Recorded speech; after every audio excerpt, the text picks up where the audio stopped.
இன்னும் வாக்காளர்கள் எங்களுக்கு எந்த தேர்தல் நடக்குது, யார் தேர்தல் நிக்கிறாங்க, இது எங்களுக்கு குழப்பமா இருக்கு அப்படின்னு இன்னும்மா சொல்றாங்க. கண்டிப்பாக இருக்கும். அதற்கு சான்று கண்முன்னே இருக்கிறார் ஐயா சீமான் அவர்கள்.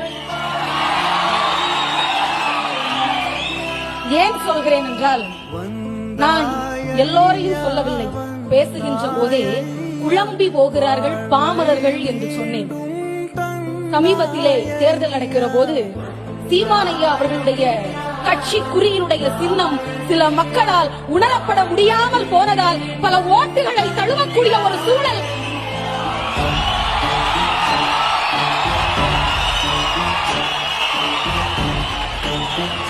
இதே தமிழ்நாட்டில் தானே நடந்தது. இதே தமிழ்நாட்டில் தானே ஒரு தமிழனுடைய சின்னத்திற்கு அவதூறு வரக்கூடிய நிலையை நாம் பார்க்க வேண்டியிருந்தது. இதைவிட பெரிய சான்று பாமரர்கள் குழம்பி போவதற்கு தேவைப்படுகிறதா?